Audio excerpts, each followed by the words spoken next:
Okay, welcome everyone. We appreciate you being here. I'm Bob at the Bosch Kitchen Center. Also on our web pages, bkccooking.com and mykitchencenter.com. I'm going to demonstrate today the MUM 4405 UC, which is Bosch's compact mixer. This was introduced in the United States in 1981. I was here for its unveiling, and I have loved and been excited about this machine ever since. It's a little 4-quart mixing bowl, a very, very compact, hence its name, power unit, which folds up and fits into small areas. So what we're going to do is make some whole wheat bread really quickly. I wanted to mention a couple of things about this compact mixer that's great. It comes with a dough hook, a little kneading arm. It looks lightweight. It's spring steel, stainless. Don't let its appearance deceive you. This thing develops gluten incredibly, just like the big Universal. It's got a cookie whisk for your intermediately heavy ingredients, and then a light one for meringuing egg whites and items that you can pour. We've used fresh milled flour, which is done in the Nutri-Mill here today, and we're going to set that in, put this in, and it's ready to go. We're going to add to the bowl 3 cups of hot water. I run it at about 100 degrees. We're going to put in that some oil, and I've used for oil today 50% coconut oil and then 50% just regular oil. Now we'll add to that 6 3/4 cups of fresh whole wheat flour. Okay, there's our flour. Put the Vital Wheat gluten, the dough enhancer, some salt, real salt that we carry. We really like that. It's a heart-friendly salt, and the Saf instant yeast. I'm going to go ahead and turn it on first speed now. If you watch where the flat side of the dough hook hits up against this bowl, which was right there, now it'll be right here. It moves about 1 inch each time. Unlike double orbital action that a KitchenAid has, where it just does this straight up and down, it's vertical and going like this. This machine is a planetary gear, so it's on an angle and it's turning like that and has that shape that you saw that goes down and catches the floor of the bowl, then comes up and catches the wall of the bowl and pushes the dough into there, then pushes it down at the bottom, and it changes about 1 inch every revolution. So you can see that it's mixed this in very, very quickly. What I've discovered with this compact is with our breads, 100% whole wheat, I've found that if you add everything at once, it does a wonderful, wonderful job. But if you watch the flour go through that mirror over my head, you'll see that it's starting to stretch it everywhere. I'm going to put the 2nd speed now. That's what you run bread on. You'll see how quickly that flour will go throughout the dough. So add everything at once and it will make just incredible bread. The only obstacle you'll have is finding what we call the water to flour ratio. Make sure that when you start with 2 to 3 cups of water, I've used 3 cups of hot tap water here, that you know how much flour it is by adding additional and additional until you get perfect texture, and then make a note of that and then put it all in next time, all at once. It's got a little special cover that you just snap under like that. If you push down and pull out, it comes right out. And you can add ingredients through this little opening as well, right here. I love the fact that it only weighs about 6 to 7 pounds completely and still has 400 watts. If you just set a timer for about 6 to 8 minutes, that gluten will be fully developed and it will just be very, very stretchy dough, and it will make just phenomenal bread. It just takes all the work out of it. You watch and it does it all there for you. It's run about 7-8 minutes now. I'm going to go ahead and turn it off and push the button and lift it up. And if you can pull that out while you go, that's easier. Take the little dough hook. We're going to just simply grab it here and pinch and pull it through. And that's done. This should make the equivalent of about 3 1¼ pound loaves. I've got a couple of pans here that I've pre-lubricated with some Vegeline, which is a vegetable spray that we have. If you've got really good gluten and it's developed thoroughly, it'll be very, very stretchy, and you can see that is. Just take this loaf and spank it a couple of times, spin it around. I'm going to grab just a little bit more dough to put in that one. Okay, here we go. Put that up underneath. That works easily. You see, I just do this, and all I'm doing is just walking it around and putting the ugly side up in.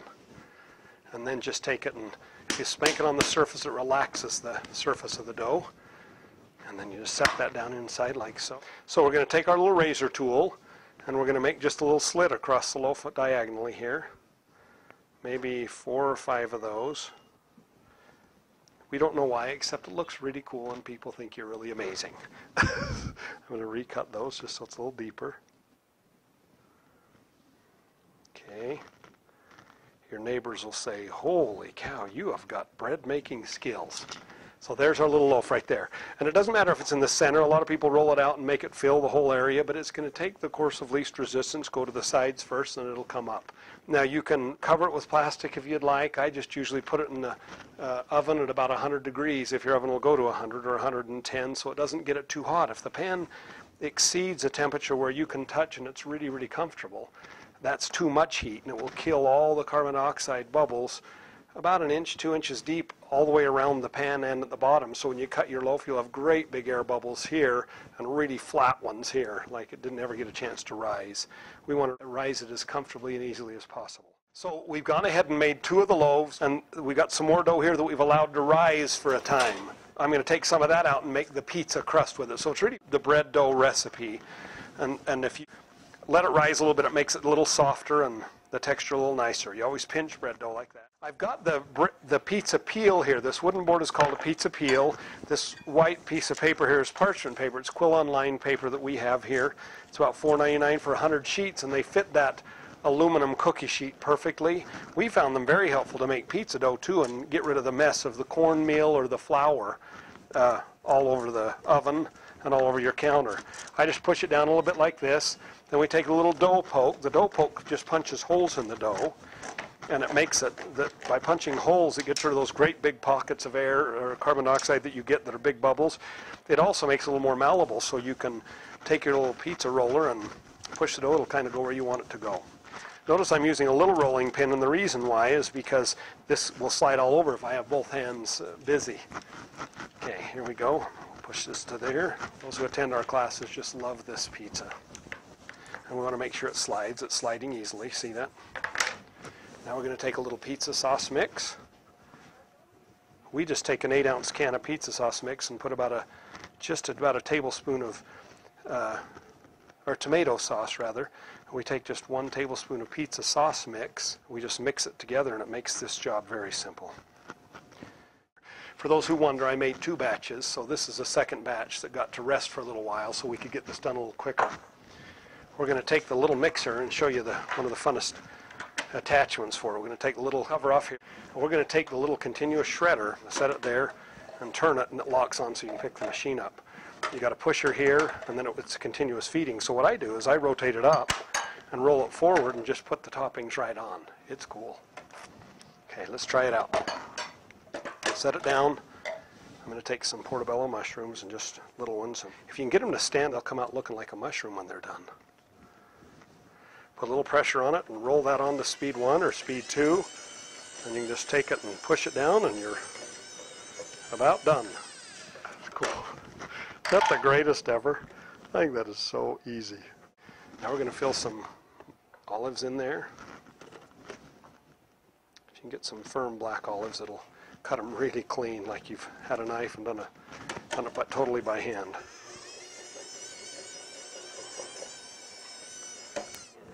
Okay, we're going to take some pepper now and set it in. If you use red pepper and green pepper, these are very, very good for you, and they make pizza really good. Put them on their side like that and do the same thing. So great. Okay, we've got our onion. We just cut a little piece off it right here. We're going to take it, and if you can stand it upright, you can see it's this shape. I'd like to stand it upright so I can get little strips of onion there, okay? Here we go again.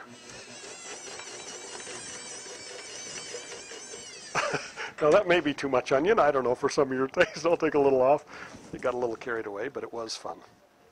Okay, with all these vegetables on a pizza, you're really going to want to have the moisture in these vegetables evaporate a little bit. So we're going to put it on the stone and let it cook for 6 minutes, and then take it out and we'll shred the cheese on top of it, and then give it about 1.5 minutes, and it'll be just perfectly melted and be delicious. I was also going to mention that some of the comments I've had over the years with the Bosch Compact have been, they love the fact that it's just 6 pounds, that it folds up so small, that it's so quiet, that you can add ingredients to it and nothing comes out. It's just dust-free, even without the splash ring on it.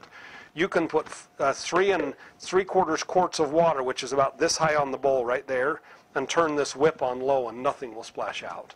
So I love the engineering of that too, to make it easier to clean and easier to work with. We're going to go ahead and take the pizza now and put it on the stone. We'll cook it, like I said, for about 6 minutes, and then we'll pull it out and add the cheese, okay? We'll put it over here in the oven. We've got our pizza stone down here. We're going to just take this and slide it off, and you can see it slides very easily because it's got that parchment paper on it. I wanted to also quickly show you what the 2 loaves have done in the top oven. Those are risen now, and go ahead and raise the temperature to 350 degrees, and we'll set it on bake. And we'll set our timer now for 32 minutes. And it will be done perfect. And that's it. It's time to get the pizza out of the oven. There we go. You can see that in there. If you just grab on top of the paper, or you can get under the paper, either way is fine. Scoop under and grab it. And I just take the paper off. Now what a stone does for bread dough is it makes it a crust. You can see underneath how crusty it is. I take this and put it on here. Put our cheese inside now, and we're going to rock it forward again. Rest it. I just hold it here and rotate it on with my thumb and finger, and just go like so. And you can kind of get a pretty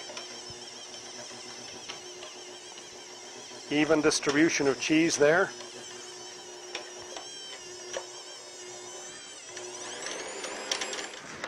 Slide real easy because the base is cooked. We'll just set it on the stone again.